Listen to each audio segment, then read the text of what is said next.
జహీరాబాద్ నియోజకవర్గంలోని BRS party working president Sircilla శాసనసభ్యులు శ్రీ కేటీఆర్ పిలుపు మేరకు రాష్ట్ర మాజీ మంత్రి వర్యులు సిద్దిపేట శాసనసభ్యులు శ్రీ తన్నీరు హరీష్ రావు ఆదేశాల ప్రకారం జహీరాబాద్ శాసనసభ్యులు మాణిక్రావు డీసీఎంఎస్ చైర్మన్ శ్రీ శివకుమార్ల ఆధ్వర్యంలో రైతులకు సంపూర్ణ రుణమాఫీ చేయాలని ఆర్డీఓ ఆఫీస్ ముందు ధర్నాలో పాల్గొన్న రైతులు Zaheerabad MLA Manikrao DCMS chairman Shivakumar మాట్లాడుతూ రైతులందరికీ ఎలాంటి ఆంక్షలు లేకుండా రుణమాఫీ చేయాలని డిమాండ్ చేశారు.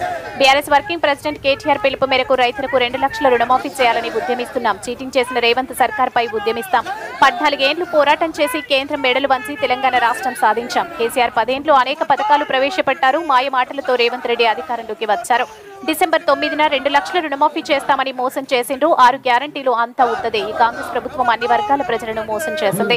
49,000 కోట్లు అయితేనేమి రైతులందరికీ రుణమాఫీ అవుతుంది. ఇప్పటి వరకు రైతులకు 7,000 కోట్లు మాఫీ చేశారు. హరీష్ రావు రాజీనామా చేస్తా అంటేనే ఈ మాత్రమైన రుణమాఫీ అయ్యింది అని ఎమ్మెల్యే మాణిక్రావు అన్నారు. రుణమాఫీ జరగకపోయినా కాంగ్రెస్ శ్రేణులు సంబరాలు చేస్తున్నారు. ఒక్కసారి గ్రామంలోకి వచ్చి చూడండి. నేటికి రైతు బంధు పడలే.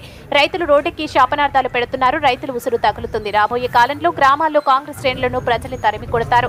ఖబర్దార్ రేవంత్ రుణమాఫీ జరిగేంత వరకు పోరాడతాం. ఈ కార్యక్రమంలో బీఆర్ఎస్ ముఖ్య నాయకులు రైతులు అధిక సంఖ్యలో పాల్గొన్నారు.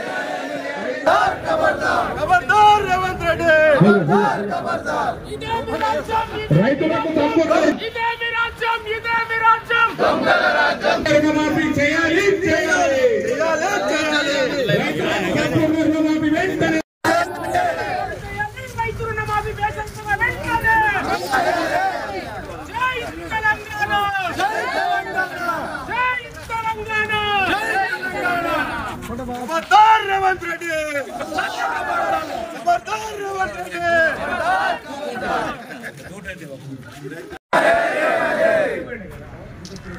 Okay thank you sir thank you.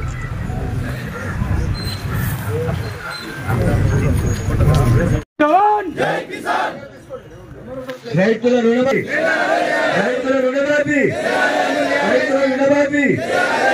జై జవాన్ జై జవాన్.